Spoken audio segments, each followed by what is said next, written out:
ஓம் ஸ்ரீ சாய்நாதாய நமக. சாய்பாபாவின் ஆசிர்வாதங்களுடன் அத்தியாயம் 10 படிக்க துவங்குகிறேன். அத்தியாயம் 10. சாய்பாபாவின் வாழ்க்கை நடைமுறை, அவர் படுக்கும் பலகை, ஷீரடியில் அவரின் வாசம், அவரின் அறிவுரைகள், அவரின் பணிவு, மிகவும் எளிய வழி. அன்புடன் எப்போதும் அவரையே, சாய்பாபாவையே நினைவூட்டிக் கொள்ளுங்கள். ஏனெனில் அனைவருக்கும் நன்மை செய்யும் கவனத்தால் கவரப்பட்டு ஆத்மாவிலேயே உறைந்து நின்றார். வாழ்வு சாவு என்னும் குதிரை விடுவிக்கும்படி அவரை நினைவுபடுத்திக் கொள்வது மட்டுமே. சாதனைகளிலேயே இதுதான் மிக மிக எளியதும் சிறந்ததுமான சாதனையாகும். ஏனெனில் அது எவ்வித செலவையும் உள்ளடக்காதது. இங்கு ஒரு சிறு முயற்சி பெரும் பரிசுகளை கொணர்கிறது. நமது புலன்கள் எல்லாம் நல்ல முறையில் இருக்குந்தோறும் நிமிடத்திற்கு நிமிடம் இந்த சாதனையை பழக வேண்டும். மற்ற எல்லா தேவதைகளும் வெற்று தோற்றமே. குருவே ஒரே கடவுள். சத்குருவின் புனித திருவடிகளை நினைவு கூர்வோமானால் அவர் மேலும் சிறப்பான நிலைக்கு நமது அதிர்ஷ்டத்தை மாற்றிவிட இயலும். அவருக்கு சிறப்பாக சேவை செய்வோமானால் நாம் நமது சம்சாரத்தினின்று விடுபடுகிறோம். நியாயம், மீமாம்சம் போன்ற தத்துவங்களை நாம் பயில தேவையில்லை. அவரை நமது வழிகாட்டியாக நாம் அமைத்துக் கொள்வோமானால் நமது அனைத்து துன்பங்கள், கவலைகள் என்னும் கடலை எளிதாக கடந்து செல்லலாம். ஆற்றையும் கடலையும் கடப்பதில் நாம் மாலுமியை நம்பியிருப்பதை போன்றே இவ்வுலக வாழ்வெனும் கடலை கடப்பதில் நமது சத்குருவை நாம் நம்ப வேண்டும். தமது அடியவர்களின் தீவிரமான உணர்வையும் பக்தியையும் அவர் நோக்கி ஞானத்தையும் சாஸ்வதமான கழிப்பேருவகையையும் அவர்களுக்கு உரித்தாக்குகிறார். கடந்த அத்தியாயத்தில் பாபாவின் பிச்சையை பற்றியும் பக்தர்களின் அனுபவங்களை பற்றியும் மற்ற விஷயங்களை பற்றியும் கூறப்பட்டது. பாபா எவ்வாறு வாழ்ந்தார், எவ்வாறு தூங்கினார், எவ்வாறு கற்பித்தார் என்று வாசகர்கள் தற்போது கேட்பார்களாக. பாபாவின் அற்புதமான படுக்கும் பலகை. பாபா எங்கு எவ்வாறு தூங்கினார் என்பதை காண்போம். 4 முழம் நீளமும் 1 முழம் அகலமும் உள்ள பலகையை பாபா படுத்து உறங்குவதற்காக நானா சாஹேப் டேங்லே கொணர்ந்தார். அதனை தரையில் போட்டு அதன் மீது படுத்து உறங்குவதற்கு பதிலாக மசூதியின் உத்தரங்களில் இற்றுப்போன கந்தல் துணிகளால் அதை ஒரு ஊஞ்சல் போல் கட்டி அதன் மீது படுத்துறங்க ஆரம்பித்தார். எப்படி பாபாவின் உடலை அது தாங்குகிறது என்பது ஒரு புறம் இருக்க, தனியாக படுக்கையே தாங்குவது பிரச்சனையாக உள்ள அளவுக்கு மெல்லியதாகவும் இற்று போயும் அக்கந்தல் துணி இருந்தது. ஆனால் எவ்விதமாகவோ பாபாவின் லீலையால் மட்டுமே அக்கந்தல் துணி பாபாவின் கனத்துடன் பலகையையும் தாங்கவே செய்தது. பலகையின் 4 மூலைகளிலும் மூளைக்கு ஒரு மண் விளக்கு வீதம் ஏற்றி இரவு முழுவதும் எரிந்து கொண்டிருக்கும்படியாக வைப்பார்.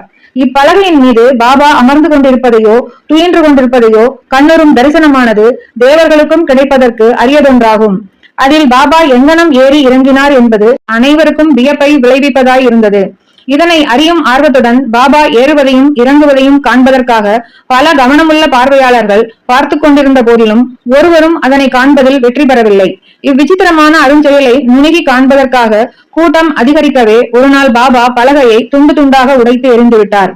8 விதமான மகா சித்திகளும் அஷ்டமா சித்திகள் பாபாவின் ஆணையில் இருந்தன. அவர் அவைகளை ஒருபோதும் பயிற்சிக்கவோ அல்லது அவைகளுக்காக இயங்கவோ இல்லை. அவைகள் பாபாவின் முழுமையினால் தாமாகவே அவரை வந்தெய்தின. பிரம்மத்தின் உருவ வெளிப்பாடு. 5 அடி 3 அங்குல உயரமுள்ள மனிதனை போல் பாபா தோற்றமளித்தாலும் அனைவரின் இதயத்திலும் அவர் வாழ்ந்தார். அந்தரங்கமாக அவர் பந்தமற்றவராகவும் அக்கறையற்றவராகவும் இருந்தாலும் பகிரங்கத்தில் பொதுமக்களின் நலத்தை விரும்பினார். அகத்திலே மிகவும் ஆர்வமற்றவராக இருப்பினும் புறத்தில் தமது பக்தர்களுக்காக ஆசைகள் நிரம்ப பெற்றவராக இருந்தார். உள்ளே சாந்தத்தின் இருப்பிடமாக அவர் இருப்பினும் வெளியில் இருப்பு கொள்ளாதவராய் இருந்தார். அந்தரங்கமாய் பிரம்மானந்த நிலையை அவர் எய்தியவராய் இருந்தார். பகிரங்கமாய் பிசாசை போன்று நடந்து கொண்டார். அந்தரங்கமாய் அவர் அத்வைதத்தை விரும்பினார். பகிரங்கமாய் உலகோடு கட்டுப்பட்டவராய் இருந்தார். சில நேரங்களில் அனைவரையும் பாசம் ததும்ப நோக்கினார். சில சந்தர்ப்பங்களில் அவர்கள் மீது கற்களை விட்டெறிந்தார். சில சமயம் அவர்களை கடிந்து கொண்டார். சில சந்தர்ப்பங்களில் அவர்களை அன்புடன் அரவணைத்தார். அமைதியாகவும் பதட்டமற்றவராகவும் பொறுமையுள்ளவராகவும் நல்ல சமநிலை உள்ளவராகவும் இருந்தார். ஆத்மாவிலேயே உறைந்து அதனாலேயே கவரப்பட்டு அதன் மயமாக ஆனார். தமது பக்தர்களுக்காக செய்ய வேண்டியவற்றை நன்கு செய்து முடித்தார். எப்போதும் அவர் ஒரே ஆசனத்தில் அமர்ந்திருந்தார். ஒருபோதும் பிரயாணம் செய்யவில்லை. அவரது தண்டம் சிறு குச்சியே ஆகும்.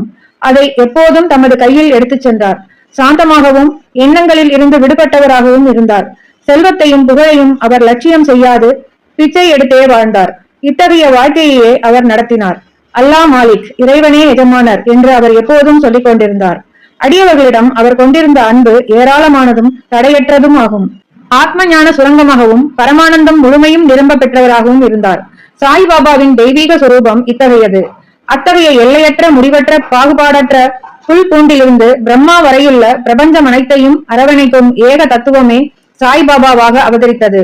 உண்மையில் தகைமையும் நல்ல அதிர்ஷ்டமும் பெற்ற மக்கள் சாய்பாபா என்ற பொக்கிஷ புதையலை பெற்றனர்.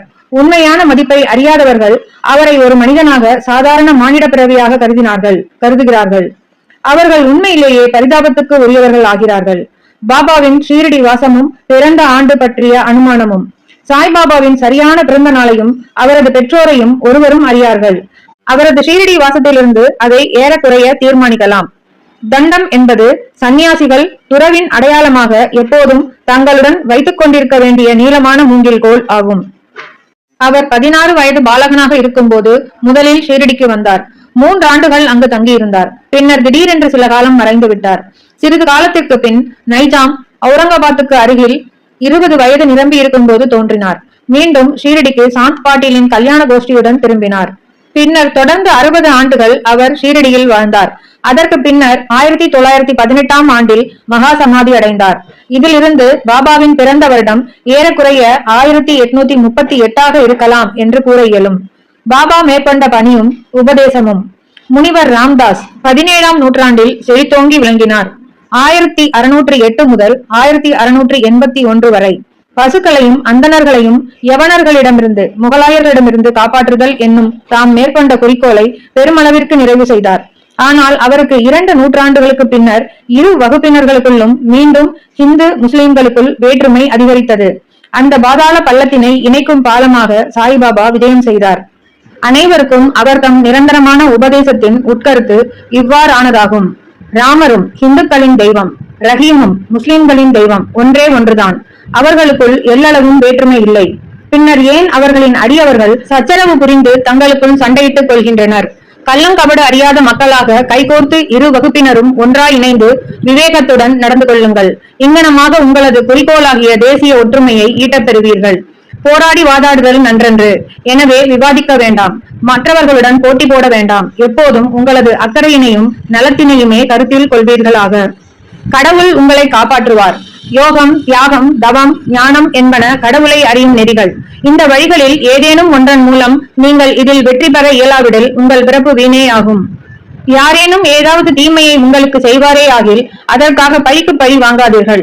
நீங்கள் ஏதேனும் செய்ய இயலுமானால் பிறருக்கு சிறிது நன்மையை செய்வீராக. இது அனைவருக்கும் சாய்பாபா அளித்த உபதேசத்தின் சுருக்கம். இது லௌகீக ஆன்மீக விஷயங்கள் இரண்டிலுமே நலம் பயப்பதாகும். சத்குருவாக சாய்பாபா. ஏராளமான குருக்கள் இருக்கின்றனர். தங்கள் கரங்களில் ஜால்ரா, தாளக்கருவி, வீணை சகிதம் வீடுதோறும் சென்று தமது ஆத்மீகத்தை படாடோபம் செய்து கொள்ளும் குருக்கள் உண்டு. அவர்கள் மந்திரங்களை தமது சீடர்களின் காதில் ஓதி அவர்களிடமிருந்து பணத்தை கறப்பர். தமது சீடர்களுக்கு கடவுள் பற்றையும் கடவுள் நம்பிக்கையையும் உபதேசிப்பதாக உணர்ச்சி வகையில் வெளிப்படையாக காட்டிக்கொள்வர். ஆனால் அவர்களே இறை அனுபவம் அற்றவராக இருப்பர். ஆனால் சாய்பாபா தமது தகைமையையும் கடவுள் பற்று மெய் உணர்வையும் காண்பிப்பதற்கு எவ்வித சிறிய முயற்சியையும் எடுக்கவே இல்லை. அடியவர்களிடம் பெருமளவு அன்பு கொண்டிருந்தார். 2 விதமான குருக்கள் இருக்கின்றனர். 1 நியத், நியமிக்கப்பட்டவர், குறிக்கப்பட்டவர். 2 அநியத், நியமிக்கப்படாதவர், பொதுவானவர். பின்னவர்கள் தங்கள் உபதேசங்களால் நம்மிடத்தில் உள்ள நற்பண்புகளை அபிவிருத்தி செய்கின்றனர். நமது இதயத்தை தூய்மைப்படுத்துகின்றனர். நம்மை வீடு பேற்றை அடையும் பாதையில் செல்ல தூண்டுகின்றனர். இதற்கு மாறுபாடாக முன்னவர்களாகிய குருக்களோ நமது தனி இயல்பை, பேத உணர்வை அழித்து நீயே அது என்று உணரச் செய்து நம்மை ஏகத்துவத்தில் ஸ்தாபிக்கின்றனர். பல்வேறு வகையான உலக ஞானத்தை அளிக்கும் பல திறத்தான குருக்கள் இருக்கின்றனர். ஆனால் நம்மை நமது இயற்கையில் ஆத்மாவில் நிலைப்படுத்தி உலக வாழ்வெனும் சாகரத்துக்கு அப்பால் நம்மை சுமந்து செல்பவரே சத்குரு எனப்படுவார். சாய்பாபா அத்தகைய ஒரு சத்குரு ஆவார். அவருடைய பெருமையை விவரிக்க இயலாது. யாரேனும் பாபாவின் தரிசனத்தை பெறச் சென்றால் கேட்கப்படாமலேயே அவரது கடந்த கால, நிகழ்கால, எதிர்காலங்களின் ஒவ்வொரு விவரத்தையும் உரைப்பார். எல்லா ஜீவராசிகளிடமும் அவர் தெய்வீகத்தை கண்டார். நண்பர்களும் பகைவர்களும் அவருக்கு ஒன்றே. அவாவற்றவராகவும் சமன் செய்யப்பட்டவராகவும் இருந்த அவர் தீயோருக்கும் கட்டுப்பட்டு செவிசாய்த்தார். சுபிட்சத்திலும் எதிரிடையான சூழ்நிலையிலும் அவர் ஒரே மாதிரியாய் இருந்தார். எப்போதும் எவ்வித ஐயமும் அவரை தீண்டவில்லை. இவ்வுடம்பில் அவர் இயங்கினார் எனினும் எல்லளவும் தமது உடம்பிலேயோ வீட்டிலேயோ பற்றற்றவராகவே இருந்தார். உடலுறுக்கொண்டு அவர் தோற்றமளித்தாலும் உண்மையில் அருவமானவர், அதாவது இந்த வாழ்க்கையிலிருந்தே விடுதலையானவர். அத்தகைய சாயியை தங்கள் கடவுளாக வழிபட்ட ஷீரடி மக்கள் ஆசீர்வதிக்கப்பட்டவர்கள். அவர்கள் உண்ணும் போதும் அருந்தும் போதும் புழக்கடையிலும் வயலிலும் மற்ற பிற இல்லற தர்மங்களை செய்யும் போதும் சாயியை நினைவு கூர்ந்தார்கள். அவர் தம் புகழை பாடினார்கள். சாயியை தவிர பிரிதொரு கடவுளை அவர்களுக்கு தெரியாது. ஷீரடியில் வசித்த பெண்களின் அன்பின் இனிமையை எங்கனம் விவரிக்க முடியும்? அறியாதவர்களாக இருப்பினும் அவர்களின் தூய அன்பு எளிய கிராமிய மொழியில் பாபாவின் புகழை கவிதையாகவும் தெம்மாங்கு பாடலாகவும் பாட உணர்வூட்டியது. எழுத்தறிவு அவர்களிடம் இல்லையாயினும் உண்மை கவித்துவத்தை அவர்களின் எளிமையான பாடல்களில் தெளிவாக உணர முடியும். படிப்பறிவு அன்று, ஆழ்ந்த அன்பே அத்தகைய பொருள் செறிந்த பாடல்களை வெளிக்கொணர்ந்தது. அப்பாடல்கள் ஆழ்ந்த அன்பின் வெளிப்பாடே. சற்றே அறிவு கூர்மையுள்ள ஆர்வலரால் அவற்றை உணர்ந்து இன்புற முடியும். இந்த கிராமிய பாடல்களை சேகரித்து தொகுப்பது மிகவும் அவசியமான ஒன்று.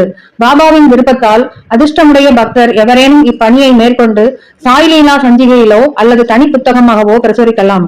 பாபாவின் பணிவுடைமை. பரமாத்மா அல்லது கடவுள் 6 குணாதிசயங்களை உடையவராக கூறப்படுகிறது. அதாவது 1 புகழ், 2 செல்வம், 3 பற்றின்மை, 4 ஞானம், 5 பேராற்றல், 6 வல்லன்மை ஆகியவையாகும். பாபா இவை அனைத்தையும் தன்னிடத்துடையவராக விளங்கினார். இவ்வுடம்பில் அடியவர்களுக்காக அவதரித்தார். அவரது அருளும் அன்பும் அதிசயத்தக்கவை. ஏனெனில் தமது அடியவர்களை தம்மிடம் ஈர்த்து இழுத்தார். இல்லாவிடில் யார்தான் அவரை அறிந்திருக்க இயலும்?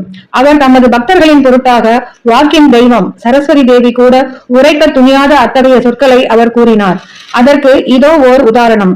மிகவும் எளிமையுடன் அவர் கூறியது பின்வருமாறு: நான் அடிமைகளுள் அடிமை, உங்களுக்கு கடன்பட்டவன். உங்களது தரிசனத்திலேயே திருப்தி அடைகிறேன்.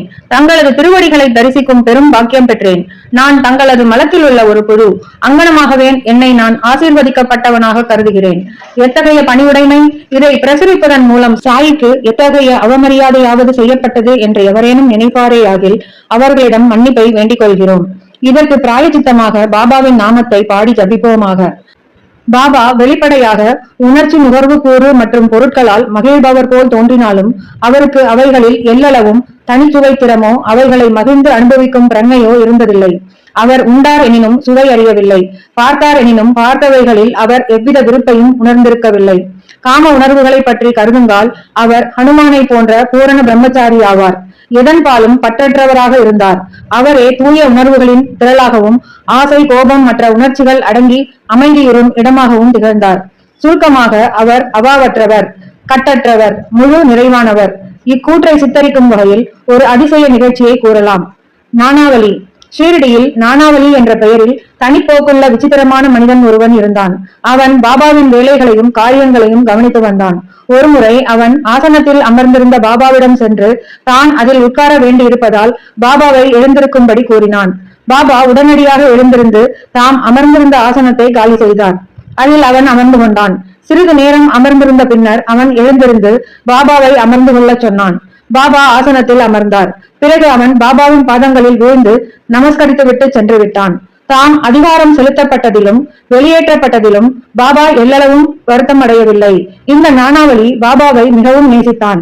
பாபா மகா சமாதி எய்திய 13வது நாள் தாமும் சமாதி அடைந்தான். மிகவும் எளிய வழி. முனிவர்களுடைய கதைகளை கேட்பதும் அவர்களின் சத் சங்கத்தில் இருப்பதும் புறத்தில் சாய்பாபா சாதாரண மனிதர் போன்று நடித்தாலும் அவரது செய்கைகள் அவரது அசாதாரண புத்தி சாதுரியத்தையும் திறமையையும் காண்பித்தன. அவர் எதை செய்த போதிலும் அவைகள் அடியவர்களின் நன்மை கருதியே செய்யப்பட்டன. தமது அடியவர்களுக்காக சுவாச நியமத்தையோ அல்லது எத்தகைய வழிகாட்டு முறையையோ அவர் வகுத்துரைக்கவில்லை.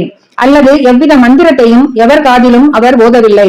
எல்லாவித புத்திசாலித்தனத்தையும் விட்டொழித்துவிட்டு எப்போதும் சாயி சாயி என்று ஞாபகம் ஊட்டிக் கொள்ளும்படி அவர்களிடம் கூறினார். இதை செய்தீர்களானால் உங்களது கட்டுக்கள் எல்லாம் விடுபட்டு விடுதலை அடைவீர்கள் என்று உரைத்தார். 5 நெருப்புகளிடையே அமர்தலும் யாகங்களும் பாராயணங்களும் அஷ்டாங்க யோகங்களும் அந்தணர்களால் மட்டுமே இயலுவதாகும். மற்றைய வகுப்பினருக்கு அவைகளால் எவ்வித பலனும் இல்லை. மனதின் தொழில் நினைப்பதாகும். எண்ணமின்றி அது ஒரு நிமிடமும் இருக்க முடியாது. புலன் உணர்விற்கு சார்பான பொருளை அதற்கு நீங்கள் அளித்தால் அதை பற்றி நினைக்கும்.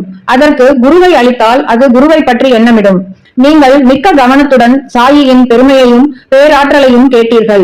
இதுவே சாயியை இயற்கையாக நினைவூட்டி கொள்ளுதலும் வழிபடுவதும் கீர்த்தனை செய்வதும் ஆகும். மேலே கூறப்பட்ட மற்ற சாதனைகளை போன்று இக்கதைகளை கேட்பது என்பது அவ்வளவு கடினமானது அல்ல. இக்கதைகள் சம்சாரம் என்னும் உலக வாழ்க்கை பயத்தை அழித்து உங்களை ஆத்மீக பாதையில் அழைத்துச் செல்கின்றன. எனவே இக்கதைகளை கவனத்துடன் கேளுங்கள். அவைகளை தியானியுங்கள். அவைகளை ஜீரணித்துக் கொள்ளுங்கள். இம்முறை பின்பற்றப்பட்டால் அந்தணர்கள் மட்டுமன்று பெண்ணினமும் கீழ்குலத்தோரும் தூய்மை அடைந்து புனிதமடைவர். நீங்கள் உங்களது உலக கடமைகளை செய்து கொண்டோ கவனித்துக் கொண்டோ இருக்கலாம். ஆனால் உங்களது மனத்தை சாயிக்கும் அவரின் கதைகளுக்கும் அளித்து விடுங்கள். பின்னர் அவர் உங்களை ஆசீர்வதிப்பது நிச்சயமாகும். இதுவே மிகவும் எளிமையான வழியாகும். எனினும் அனைவரும் ஏன் அதை பின்பற்றவில்லை? காரணம் என்னவென்றால், கடவுள் அருளின்றி முனிவர்களின் கதைகளை கேட்கும் ஆர்வம் நமக்கு வருவதில்லை. கடவுள் அருளால் எல்லாம் தட்டு தடங்கல்கள் இன்றியும் எளிதாகவும் நடந்தேறுகிறது. முனிவர்களின் கதைகளை கேட்பது என்பது ஒரு வழியில் அவர்களின் சத்சங்கத்தை பெறுதலை நிகழ்ப்பதாகும். முனிவர்களின் கூட்டுறவின் முக்கியத்துவமானது மிகவும் பெரியது. நமது உடல் உணர்வையும் அகங்காரத்தையும் அகற்றி பிறப்பு இறப்பு என்னும் சங்கிலி தொடர்ச்சியை அறவே அழிக்கிறது. இதய முடிச்சுக்களை எல்லாம் துண்டாக அறுத்துவிட்டு தூய உணர்வான கடவுளிடத்திலேயே நம்மை அழைத்துச் செல்கிறது.